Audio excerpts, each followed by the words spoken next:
au moment où la session d'octobre, la session parlementaire d'octobre vient de commencer ce premier lundi du mois d'octobre, c'est-à-dire le 2 octobre 2017, Parsem voudrait lancer un appel, surtout au Parlement, à l'Assemblée nationale, de faire tout ce qui est possible pour rappeler le gouvernement à se conformer aux principes fondamentaux de la gestion budgétaire, contenus dans différentes lois, notamment la loi qui régit les finances publiques. Il y a aussi le décret présidentiel de la gestion budgétaire de 2007, plutôt de 2012. D'abord, nous voulons insister sur 5 points au niveau du calendrier. Rien ne justifie ce retard parce que l'élaboration d'une loi, du projet de budget doit commencer au mois de mars. Les histoires de projection macroéconomique, de cadage commencent au mois de mars. Discours budgétaire, c'est le mois de juin, partenaires, priorités, arbitrage, final. Le document doit être prêt au mois de septembre. Et au mois d'octobre, on devrait le déposer à la table du Parlement. 2, il faut rappeler au gouvernement, aux agents de l'exécutif, que c'est à travers la loi des finances que le Parlement autorise la collecte des recettes et l'exécution des dépenses. C'est pour cela que le budget contient tout le document détaillant le type d'impôt, le type de taxes, le coût des documents qui seront, le coût des frais administratifs qui seront perçus par exemple sur différents documents. Et aussi les dépenses liées aux documents de référence, notamment les visions 2025, si du moins on s'y réfère encore, les CCRP. Et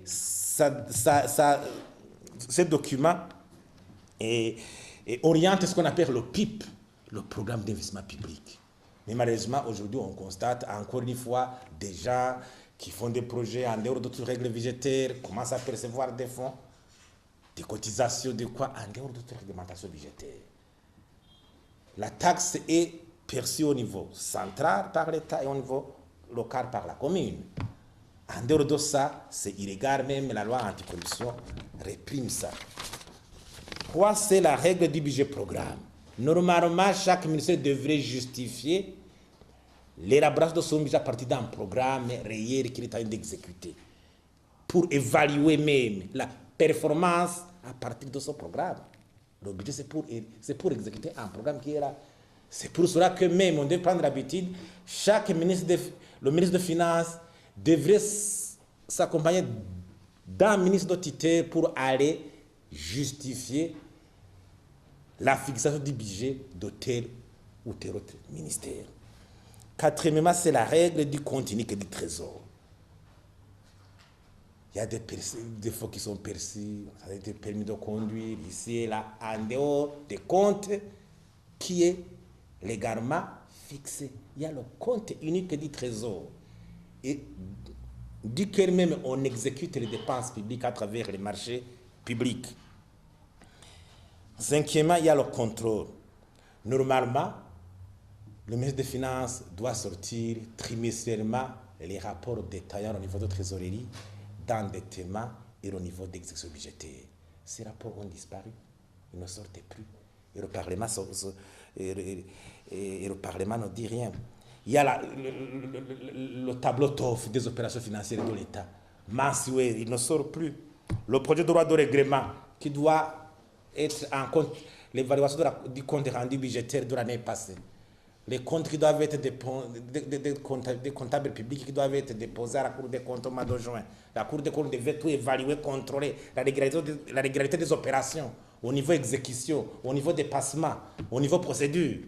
Si on constate des anomalies dans tel ou tel autre entité administrative dans les ministères, la Cour des comptes fait un rapport qui devait être discuté même au Parlement pour commencer à sanctionner les gens qui se méconduisent par rapport à la rigueur et à la discipline budgétaire. Il y a aussi tentative de rendre transparente la gestion surtout du secteur minier, notamment dans chaque budget, pouvoir montrer l'apport actuel de ce secteur dans le budget de l'État. La contribution du secteur minier dont on parle depuis, avec par exemple l'exploitation des terres rares, quel est en substance, quel est l'avantage par rapport à la collecte de recettes pour l'année prochaine. Il faut commencer à dire maintenant, le secteur minier, la perception des taxes à part de son secteur, voilà la quote-part.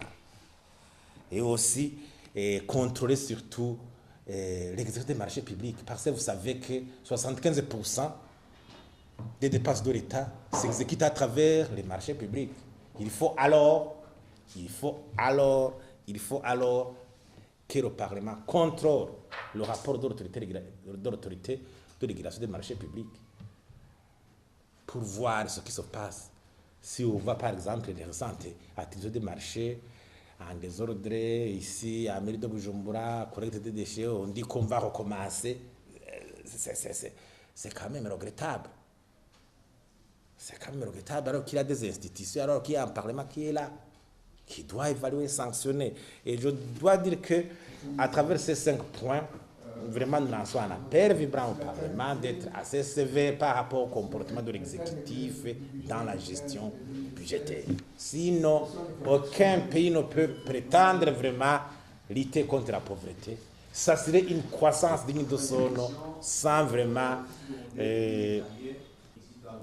se fonder sur une discipline et une rigueur budgétaire digne de ça. Donc, l'impact de la crise sur l'exécution budgétaire 2015-2016, c'est la crise a fait chuter drastiquement les ressources publiques, notamment en matière de ressources extérieures. Or, les ressources extérieures, c'était la ressource principale de l'investissement.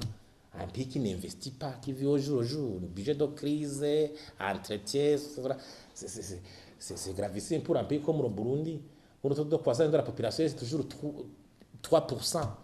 La jeunesse, le taux des jeunes augmente d'une manière exponentielle. Les besoins en alimentation, en scolarité, c'est exponentiel. Alors si on n'investit pas pour élargir l'assiette fiscale, pour augmenter progressivement le budget de l'État, c'est un problème. C'est la résignation, c'est un problème, mais c'est la paupérisation, c'est le recul, c'est la récession, voire même la récession. Et quand les corrections à faire en 2018, en 2018, outre ce principe de transparence budgétaire dont j'ai parlé, l'essentiel, c'est de savoir mobiliser ces ressources aussi extérieures qui restent fondamentales pour notre pays. Le pays n'en bénéficie plus alors qu'il ne s'était pas suffisamment préparé pour une alternative. Parce que s'il y a un manque à gagner, il y a ce gel de la coopération, il faut une alternative. Je crois que je pourrais m'exprimer plus tard sur une conférence publique que j'animerai sur le financement du développement. Comme ça, on saura que si tes ressources n'est plus disponibles, quelle est l'alternative? Pas c'est ça l'essentiel. Hein? Vous avez des éléments qui moi, c'est quelques alternatives qu'il faudrait enclencher. Non, je ne peux pas m'exprimer tout dans un seul point de presse. Ça sera réservé et dans la semaine de la journée, des journées de lutte contre la pauvreté, le financement du développement. 2, révision de la Constitution pour l'année budgétaire qui commence 1er janvier, 31 décembre pour se conformer à l'East African Community. Ça, c'est nécessaire, je crois. Si nous avons opté à adhérer à l'East African Community comme une organisation régionale qui devrait nous fédérer, qui devait fédérer nos énergies pour nous tirer des affres de la pauvreté, je crois que par conséquent aussi, on devrait s'y conformer pour que certains paiements même qui sont exigés au mois de juin puissent l'être si, du moins, on révise cet article pour se conformer aux autres pays de l'East African Community. Quant au paiement, 50%, le fabricateur, ceux qui fabriquent les permis, 50% l'État, moi je considère ça c'est dramatique même. J'aimerais une Cour des comptes, j'aimerais que la Cour des comptes vraiment se saisisse de cette question parce qu'il est tout à fait connu que tout l'argent d'abord rentre au niveau du compte du Trésor et c'est le Trésor public c'est le compte du Trésor qui paie toutes les transactions. à travers le marché public. D'abord, on se demande comment est-ce que celui qui fabrique ces permis de conduire, comment est-ce qu'il a gagné le marché? Est-ce qu'il y a un mode de paiement où 50% va à l'État, 50% aux bénéficiaires du marché, alors que le coût du permis de conduire dans la loi des finances, c'est 50 000. C'est cela qui devrait être appliqué aux citoyens. Et le gouvernement devrait s'arranger à payer celui qui a gagné le marché à travers le compte du trésor. On ne peut pas dire on continue à payer 50%, l'État 50%. Non, vraiment, c'est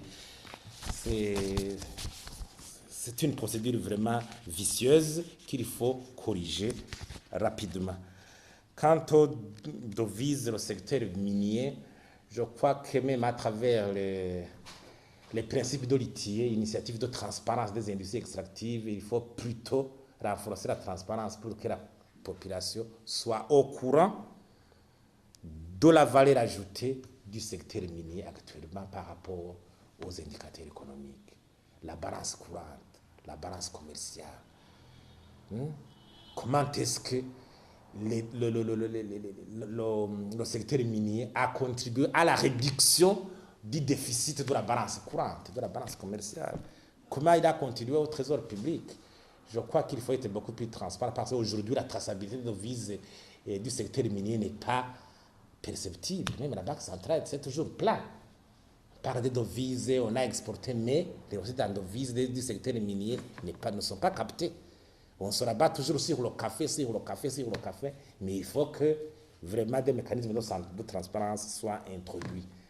Alors, nous faisons un appel aussi donc, vibrant aux autorités par rapport à cette pratique devenue monnaie courante de vouloir financer d'autres activités d'investissement en dehors du programme public d'investissement. Il est clair dans la loi qu'au moment de l'élaboration de la loi de finances, vous me comprenez, le gouvernement doit élaborer en annexe ce qu'on appelle le programme d'investissement public. Routes, bâtiments publics, écoles, santé, et même au niveau communal. Et puis, il y a le stade d'affectation des ressources au niveau central et au niveau communal. L'effort de la population, c'est de payer les impôts qui sont légalement établis. L'impôt sur le revenu, l'impôt sur, il y a les taxes sur les taxes donc, transactions qui est devenue TVA. Un paysan qui vend le régime du banane à 4 000 francs, 3 000 francs, il doit payer directement. C'est sa capacité de contribuer au trésor public à travers son revenu. Alors si on dit qu'il faut continuer à contribuer, non. Il y a des normes, d'abord au niveau de la perception et au niveau du contrôle, parce que la loi est assez claire, c'est pour cela qu'il y a un budget unique. La règle de l'universalité et de l'unité budgétaire doit être préservée. Je vous remercie. Pour le budget 2016-2017,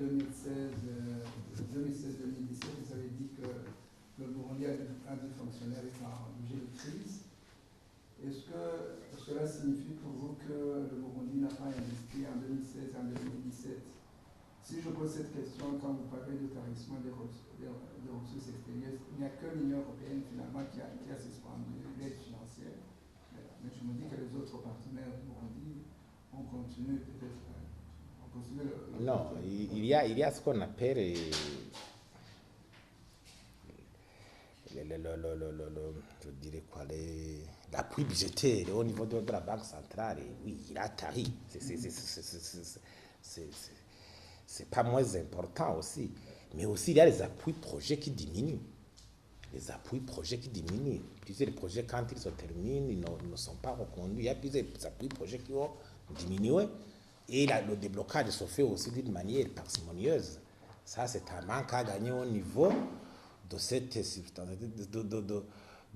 cet approvisionnement du pays en devises ou sa capacité d'exécuter justement les programmes de distancer, tirer le pays des affaires de la pauvreté. Vous voyez le retard dans la question des barrages hydroélectriques qui va continuer. retard. Il y a plusieurs projets vraiment qui marchent au ralenti, alors qu'ils sont contenus dans les documents de planification et de référence. Ça, c'est c'est la reprise de la coopération avec l'Union européenne pourrait aboutirait à booster le budget burundais pour les années à venir. Et dans la reprise de tous les partenaires, d'une manière substantielle, parce que même avant même la crise, je dois dire que le Burundi aussi ne bénéficiait pas des soutiens de la manière d'un pays déjà fort au niveau institutionnel. Il y avait aussi des choses à corriger au niveau de la gouvernance interne. Parce que la quantité d'argent dont vous bénéficiez dépend aussi de votre capacité de gestion.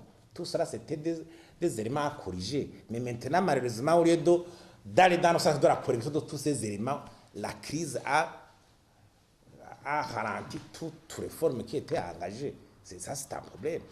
Mais si on ne parlait pas de crise, le Burundi n'était pas éligible régulièrement au gros guichet qui donnait beaucoup de fonds. Alors que la conférence de Genève avait promis beaucoup de fonds, vous rappelez, la conférence de Genève avait promis pour financer le CCP2. Écoutez, je te dis, les fonds collectés à Genève étaient des fonds. Il faut comparer toujours avec d'autres pays. Le Burundi était éligible à plusieurs dons, à des petits dons, des guichets, de petits dons à la Banque africaine de développement, à la Banque mondiale. Ils ne bénéficiaient pas vraiment de fonds d'appui budgétaire direct pour exécuter les programmes. C'était un problème lié à la capacité des institutions de gestion. C'était un pays qui sortait de la guerre. Il devait se renforcer d'abord au niveau des institutions. Même la note de la Banque centrale, de la Banque mondiale accordée au Burundi était une note en deçà de la moyenne, qui ne permettait pas au Burundi d'être éligible au grand guichet qui donne des fonds élevés. Malheureusement, avec la crise, tout a ralenti. Il faut d'abord remettre l'État sur les rails et reprendre le chemin des réformes pour que le pays puisse bénéficier de la confiance des partenaires.